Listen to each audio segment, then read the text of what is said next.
Welcome back to the Deep Dive. Today we're strapping in for a really fascinating look at a key document in modern finance. We are. We're looking at the JPMorgan Chase 2006 Shareholder Letter. This was authored by James Dimon, dated early March 2007. Right. And our goal today, it goes way beyond just the numbers on a balance sheet. We really want to understand the kind of the blueprint, the philosophy of this institution. Especially then, just months before everything started to, well, unravel in the global markets. Exactly. It's this incredible snapshot of intense internal focus and honestly some pretty radical foresight. And that context is just so important for you, the listener. 2006 wasn't calm for them. It was a year of massive transition for JPMC. They were still digesting that huge Bank One merger, right? Essentially, yeah. Putting the finishing touches on that massive, complex integration, while at the same time operating on what they called a still favorable credit environment. And you definitely see that environment reflected in the top-line numbers. They were pretty stellar. Yeah. Oh, absolutely. Earnings from continuing operations, they jumped significantly. Went from, what, $8.3 billion in 2005 up to $13.6 billion in 2006. That's huge growth. Yeah. And return on equity, they were careful to point out this was excluding goodwill, stripping out the merger accounting stuff that jumped from 13% to a really strong 20%. Yeah, that kind of growth, mostly organic, not from big deals that year, is seriously impressive. Revenue up 14%. But here's the fascinating part, the real tension in this whole letter. What's that? Despite these undeniably strong results, management openly said their performance was only good but not excellent. Good, but not excellent, with 20% ROE. Exactly. They straight up said they still trailed some major competitors. Wow. Okay, so that really sets the whole tone, doesn't it? Is management refusing to kind of pat themselves on the back, even with great numbers? It is. It signals this deep drive for internal operational excellence, not just, riding a market wave. So digging into that, what were the progress markers beyond just the dollars and cents? Yeah. Well, first off, they felt they'd essentially eliminated the integration risk. The biggest dangers from the Bank One merger, they felt, were behind them. Okay, so the focus could shift. Right.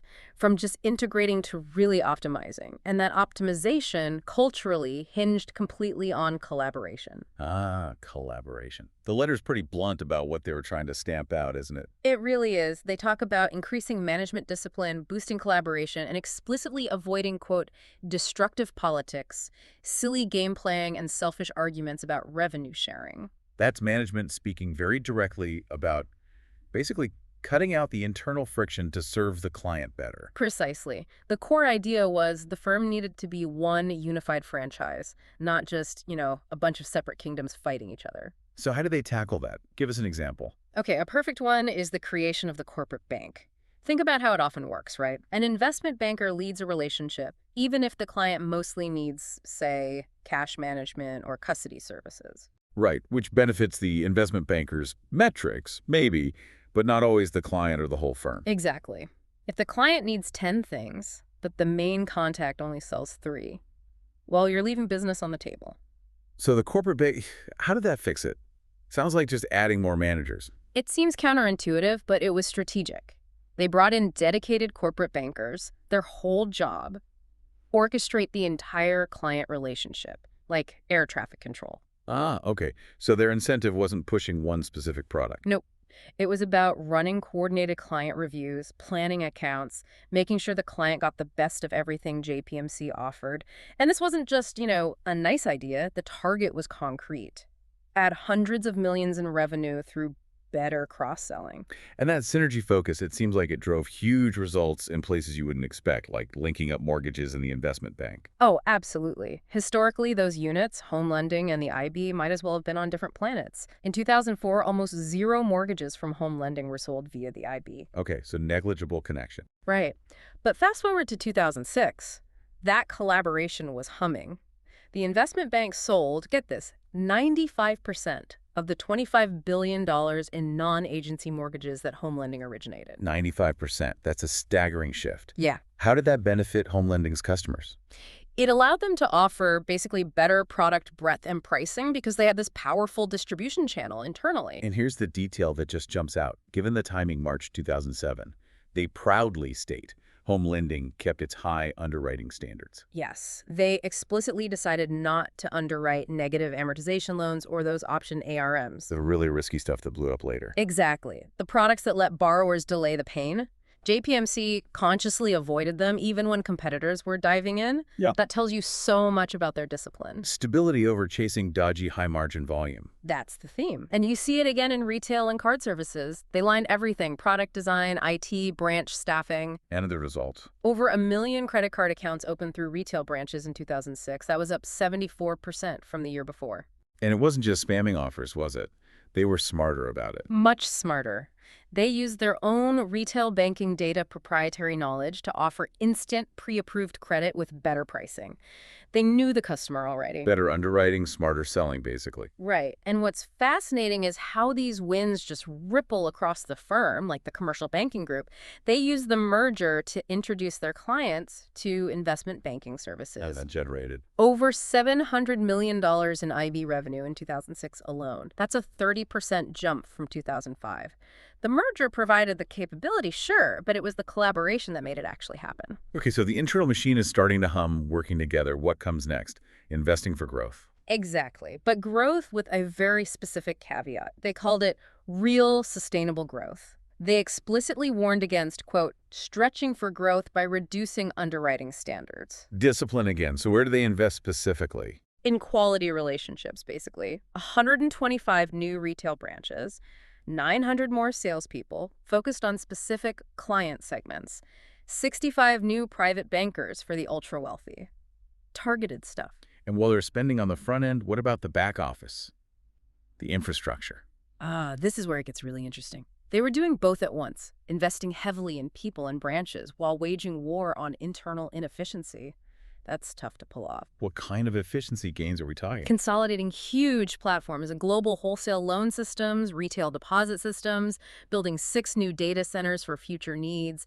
Big, expensive, long-term projects. Which brings us to this overhead success story. I love this. It's like an accounting masterclass in transparency. It really is. So listeners might recall, back in 2004, they took all these huge, inefficient, sometimes legacy costs. Like empty buildings, bloated old IT systems, duplicated services costing way too much. Right. Stuff that was maybe 2 or 3 times more expensive than market rates. And they deliberately moved all of it into one single bucket called unallocated corporate overhead. Why do that? Why create this dumping ground for costs? It was totally strategic. The letter says it was to bring those costs into sharp relief instead of burying them in dozens of department budgets where nobody felt fully responsible. They put them all under one big spotlight. Yeah. A temporary shame fund, as you called it earlier. Exactly.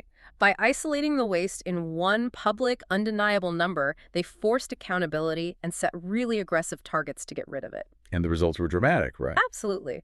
That unallocated corporate overhead was $2.4 billion in 2005.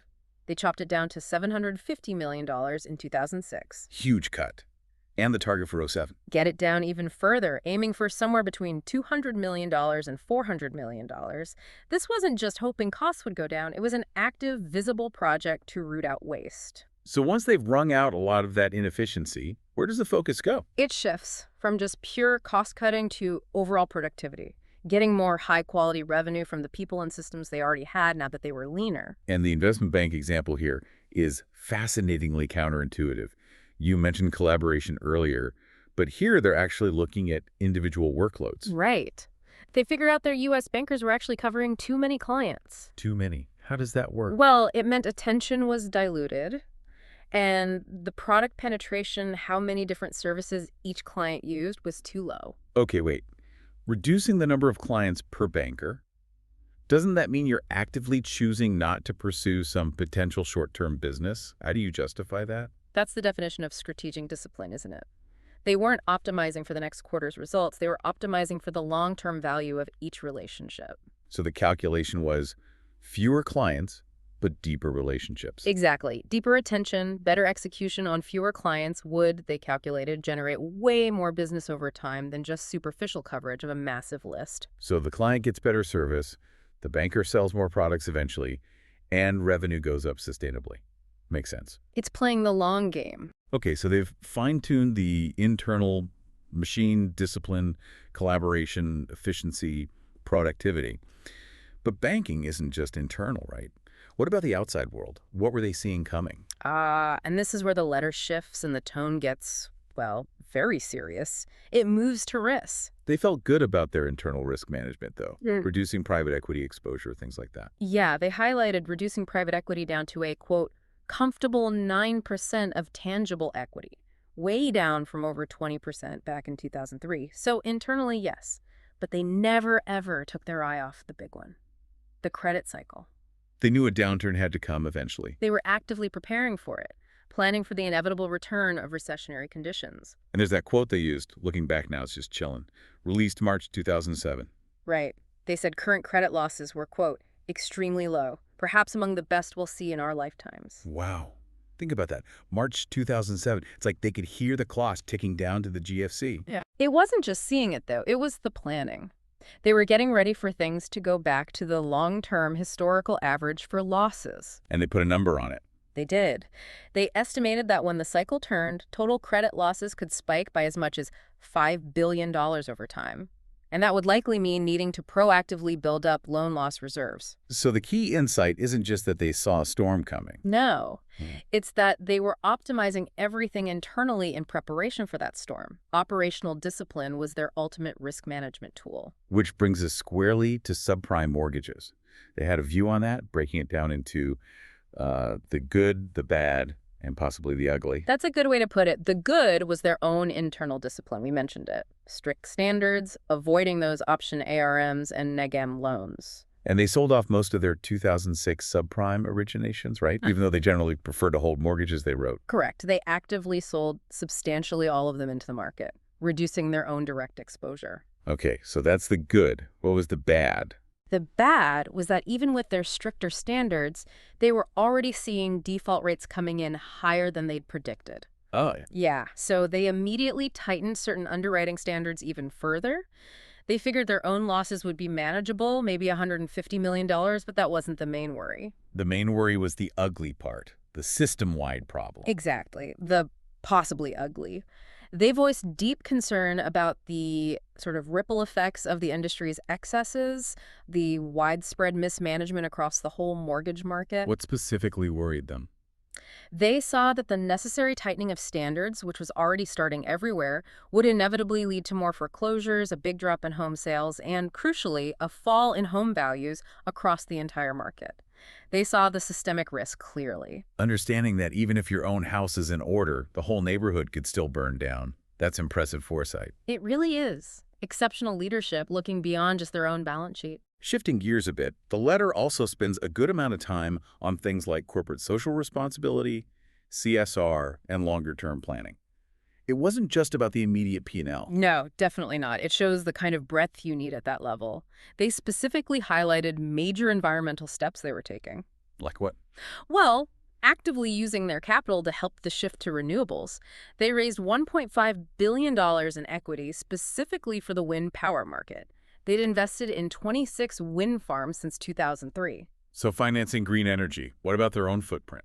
Focused on that too, building green bank branches, aiming for LED certification for their main headquarters renovation in New York. It showed this commitment to using capital strategically, not just for profit. And their view on growing internationally, that seemed quite different from the herd at the time. Very different. It was all about patience. This was mid-2000s, remember. Lots of banks were desperately trying to make huge, splashy, often expensive overseas acquisitions. And JPMC wasn't playing that game. Not really. They emphasized the strategy had to be tailored for each country. Sometimes an acquisition, maybe sometimes just a partial stake, sometimes starting from scratch de novo. But the core message was patience. Absolutely. The key quote was basically, "We will not stretch excessively to make investments." They had the money, they had the ambition, but they refused to be rushed into a bad deal. They really took the long view, didn't they? Saying better opportunities might only show up in 5 or 10 years. Yeah, things like maybe getting control stakes in major banks in China or India, or maybe a truly viable pan-European bank emerging.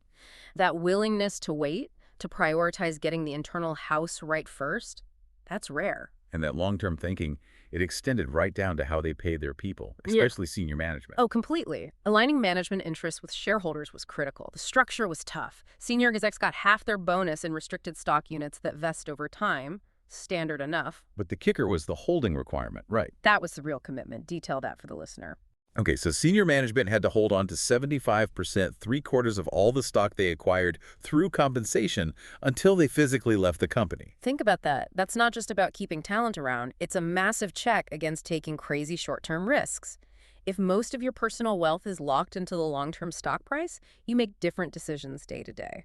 Definitely focuses the mind on sustainability.